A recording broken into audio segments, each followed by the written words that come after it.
लेकिन शंकराचार्य जी का ये कहना है कि शास्त्रों के अनुसार और धर्म के अनुसार और जिस तरीके से पूजन होता है उस तरीके से होना चाहिए और बिना शिखर के अधूरे मंदिर का प्राण प्रतिष्ठा करना क्या तेजी है, क्या जल्द है। राम को ये क्या लाएंगे, राम तो आज के हैं नहीं, अनादि से हैं। राम जी को कौन ला सकता है, राम जी तो आज के हैं नहीं और ये बल्कि राम के नाम पे आए हैं और राम के नाम पे ही जाएंगे। लेकिन ये जनता तय करेगी कि 10 साल जो है हो गया और महंगाई कितनी बढ़ी हुई है, पेट्रोल, गैस, डीजल, सरसों का तेल, दाल, कितनी महंगाई है। महंगाई को देखते हुए, बेरोजगारी को देखते हुए, शिक्षा को देखते हुए आम जनमानस ये फैसला करेगी कि 2024 में हमें क्या करना है।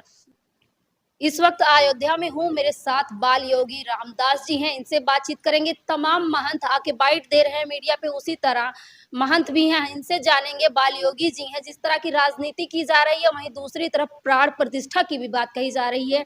4 शंकराचार्य नाराज हैं, जो कि कह रहे हैं कि हम नहीं आएंगे, तमाम तरह की बातें निकल के आ रही है। महंत जी, आप कैसे देखते हैं जिस तरह से योगी जी आएंगे, प्रधानमंत्री आएंगे, लेकिन शंकराचार्य नाराज हैं? बिल्कुल, शंकराचार्य जी का नाराज होना ये नहीं है, लेकिन शंकराचार्य जी का ये कहना है कि शास्त्रों के अनुसार और धर्म के अनुसार और जिस तरीके से पूजन होता है उस तरीके से होना चाहिए और बिना शिखर के अधूरे मंदिर का प्राण प्रतिष्ठा करना क्या तेजी है, क्या जल्द है। लेकिन इन लोगों को इतनी जल्दबाजी है और लगता है कि 2024 चुनाव के चक्कर में या उसके वजह से जो है इतनी जल्दबाजी ये लोग कर रहे हैं। और नहीं तो मर्यादा पुरुषोत्तम भगवान श्री रामचंद्र जी का जन्म जो है रामनवमी के समय हुआ था। अगर ये चाहते तो रामनवमी के समय प्रतिष्ठा करते तो ये तिथि और अच्छी थी और बढ़िया रहता। लेकिन जो है ये जो भी हो, राजनीति के वजह से या अपने राजनीतिक रोटी सेकने के लिए, अपने वोट बैंक के लिए जिस तरीके से आरएसएस और आदरणीय चंपत राय जी द्वारा, आदरणीय मुख्यमंत्री योगी आदित्यनाथ जी और नरेंद्र मोदी जी द्वारा जिस तरीके से ये फैसला लिया गया होगा और उसी से नाराज होकर शंकराचार्य जी लोग कह रहे हैं हम लोगों के धर्म में सबसे ऊंचे पद पे, या तो हमारे वैष्णव समाज में जगत गुरु लोग जो है सबसे ऊंचे पद पे होते हैं और संप्रदाय में शंकराचार्य जी जो है सबसे ऊंचे पद पे रहते हैं। तो ऐसे पूज्य संतों का, और एक तरफ आप कहते हैं कि हम धर्म को लेके चलते हैं और राम को और धर्म के ठेकेदार बनते हैं, और दूसरी तरफ इस तरीके से बड़े उच्च पद पे हमारे धर्म के सबसे बड़े जो है पद पे महाराज जी लोग का बात न मानना, ये हमें नहीं समझ में आता कि इस तरीके से नहीं करना चाहिए। जी, तो भाजपा तो कह ही रही है जो राम को लाए हैं हम उनको लाएंगे। राम को ये क्या लाएंगे, राम तो आज के हैं नहीं, अनादि से हैं। राम जी को कौन ला सकता है, राम जी तो आज के हैं नहीं और ये बल्कि राम के नाम पे आए हैं और राम के नाम पे ही जाएंगे।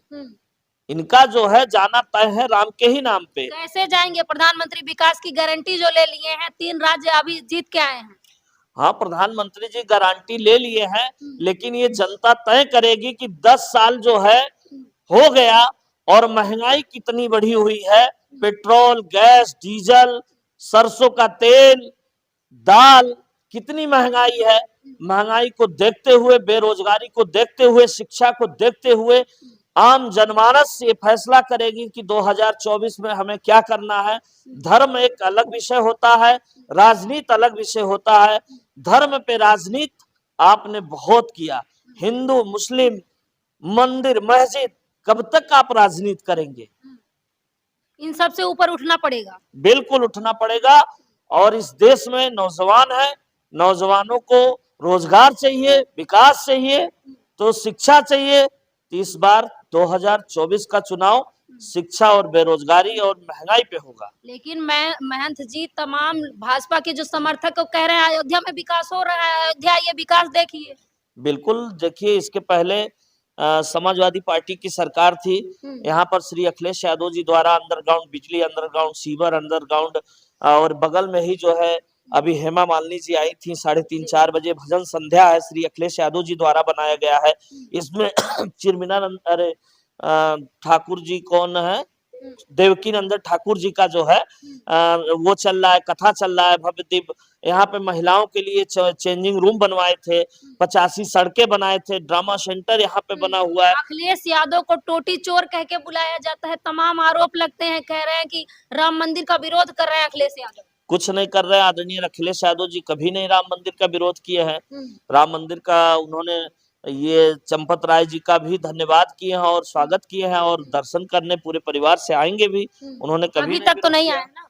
बिल्कुल आए थे, हनुमान जी का दर्शन किए और अयोध्या आ चुके हैं, कई बार आ चुके हैं जी। लेकिन प्राण प्रतिष्ठा के दौरान तो नहीं आ रहे हैं, जबकि भाजपा आमंत्रित भी कर रही है। बिल्कुल भाजपा आमंत्रित की है, लेकिन तमाम वीवीआईपीओ का प्रोटोकॉल होता है और वो भीड़ है। माननीय जी जो है अपने पत्नी सहित, कोई ऐसा तो है नहीं कि अकेले हैं, तो वो अपने पत्नी के साथ, बच्चों के साथ, पूरे परिवार के साथ आएंगे। और उन्होंने शुरू में ही कह दिया था, जब प्राण प्रतिष्ठा का डेट नहीं फिक्स हुआ था, तो गोंडा में आदरणीय पंडित सिंह जी के, स्वर्गीय पंडित सिंह जी के यहाँ आए थे। उसी समय पूछा गया था मीडिया द्वारा, तो उन्होंने कहा था कि मैं पूरे परिवार से दर्शन करने जाऊंगा। आज से 3-4 साल पहले की और बात। भाजपा दूसरी तरफ निशाना साध रही है, कह रही है कि ये लोग कैसे आएंगे मंदिर में, यही लोग तो गोली चलवाए थे हिंदुओं पे। नहीं, गोली एक तरफ तो आप कहते हैं कि गोली चलाए थे, दूसरी तरफ आदरणीय नेताजी को जो है सम्मान करते हैं, उस गुजरने के बाद जो है उनका सम्मान करते हैं। तो ये कैसे दोहरी राजनीति और दोहरी नीति वोट बैंक के लिए ये आप करेंगे? तो जनता तो सब जानती है, पब्लिक सब जानती है कि एक तरफ आप सम्मान कर रहे हैं, दूसरी तरफ गोली चलाने को कहेंगे, तो कैसे माना जाएगा? और गोली जो है उस समय आदरणीय नेताजी का कोई ऐसा बयान हमने नहीं सुना, नहीं देखा कि उन्होंने कहा हो कि कार सेवकों पे गोली चला दो। देखिए, जिले का मालिक कलेक्टर होते हैं, कलेक्टर के स्वविवेक पे, सुरक्षा व्यवस्था को देखते हुए और यहाँ संविधान की रक्षा के लिए कि कोई गड़बड़ी ना हो पाए, इसलिए गोली चली होगी। तो नेताजी का इसमें कोई कसूर नहीं है और ना ही नेताजी का कोई जिम्मेदारी थी। हाँ, सरकार होती है, जो सरकारें होते हैं वो अगर यूपी में कहीं अभी कोई दंगा हो जाए, कोई बात हो जाए, तो आदरणीय योगी जी का नाम आता है। इसी तरीके से उस समय वर्तमान सरकार समाजवादी पार्टी की थी, तो नेताजी के ऊपर आरोप आया था, तो आरोप लगा है, लेकिन आदरणीय नेताजी ने ऐसा कुछ नहीं कहा। योगी जी ने शिकंजा कसा है, जो भ्रष्टाचारी हैं, जो करप्ट है, बुलडोजर चल रहा है घर पे। बिल्कुल बुलडोजर चल रहा है, लेकिन एक परिवार में 4 भाई हैं, एक बूढ़ी माँ है, एक बहन है, भाई है, और एक भाई ने कोई कांड कर दिया, कोई गलत कर दिया, ये अपराधी है, तो उसमें बूढ़ी माँ के क्या दोष है, वो बहन का क्या दोष है, 4 भाई का क्या दोष है? उसको जो गलत किया उसको आप चाहे फांसी की सजा दे दीजिए, चाहे तो इनकाउंटर करा दीजिए, मार दीजिए, वो गलत है, अपराध किया। लेकिन वो माँ का क्या दोष है, वो बूढ़े बाप का क्या दोष है, वो बिन ब्याही बहन के क्या दोष है? जिस तरीके से बर्बरता पूर्वक आपने घरों पे बुलडोजर चला दिया, ये गलत है। इस तरीके से नहीं चलाना चाहिए। बुलडोजर का समर्थन नहीं करते? बिल्कुल गलत है। भाई, हमने गलती किया, मुझे इनकाउंटर करा दीजिए, मुझे मरवा दीजिए, कोई दिक्कत नहीं है। और गलत अगर किसी परिवार में कोई भाई गलत निकल जाता है, तो थाने पे लिख के दे दिया जाता है कि हमसे लेना देना नहीं है, ये गलत है, अपराधी निकल गया, ऐसा लिख देते परिवार वाले। तो आप बुलडोजर चला दें और घर गिरा दें, कितनी पीढ़ियां उसमें खप गई, कितनी पीढ़ियां गुजर गई, और किस तरीके से एक एक ईंट जोड़ा जाता है। गरीब आदमी है, अमीर है, कैसे वो बनाया, कैसे वो जोड़ा। तो ये बुलडोजर चलना चाहिए, जो अपराधी है आप मारिए, मैं आपका समर्थन करता हूँ, लेकिन इस तरीके से नहीं चलना चाहिए जिस तरीके से बुलडोजर चलता था। आपकी चौथी पीढ़ी है, आप बता रहे हैं यहाँ पे अयोध्या में जिस तरह से 7,000 वीआईपी गेस्ट बुलाए गए हैं, लेकिन आपको आमंत्रित नहीं किया गया है। एक महंत को ना आमंत्रित करना, इसको कैसे देखते हैं? कोई बात नहीं, तमाम ऐसे महंत हैं, हमें नहीं बुलाए, हो सकता है उनका हमारा विचारधारा ना मिलता हो या हो सकता है। महंत की क्या विचारधारा होती है? महंत तो राम के साथ है ना। लेकिन बीजेपी वाले जात पात भेदभाव पार्टीवाद राजनीति से जो है प्रेरित हैं, इसलिए जो है उन लोगों को नहीं समझ में आया होगा और नहीं दिए। नहीं तो हमसे और भी ऐसे आम संतों को निमंत्रण उन्होंने दिया है। हम तो एक पीठ के महंत हैं और यहाँ प्राचीन मंदिर के महंत है, लेकिन नहीं दिया गया। कोई बात नहीं, हमारे राम जी थे, राम जी हैं, राम जी रहेंगे। कहीं जो आपके श्रद्धालु हैं, आपको जो पसंद करने वाले हैं, 24 में राजनीति तो नहीं होगी इस पे? वोट का तो बड़ा नुकसान नहीं होने वाला है भाजपा को? नहीं, भाजपा को तो वोट का नुकसान क्या, राम जी ही जाने क्या होने वाला है। हाँ। हाँ, देखिए, बाबा ने संकेत में ही कह दिया है कि अब तो राम ही जानेंगे किसकी नैया पार लगेगी और किसकी नैया डूबेगी। बाबा जी, एक आखिरी सवाल है, जिस तरह से 24 चुनाव को लेके कहा जा रहा है, लेकिन इंडिया गठबंधन नाराज है, तमाम दल अभी भी नहीं आ रहे हैं। आमंत्रित किया गया है लेकिन अभी भी नहीं आ रहे हैं। विपक्ष कह रहा है कि राम के नाम पे भाजपा राजनीति कर रही है, इसको कैसे देखते हैं?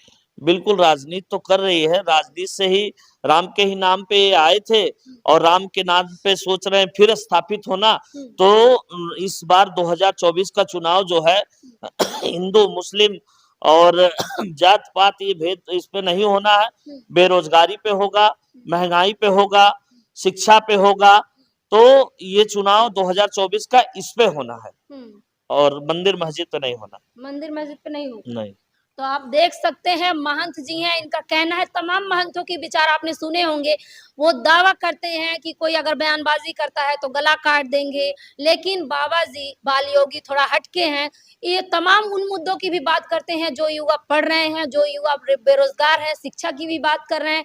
राम मंदिर आस्था का विषय है, राजनीति का नहीं, आप सब जानते हैं। इस खबर पे आपकी क्या राय है, हमें कमेंट बॉक्स में जरूर बताएं। धन्यवाद।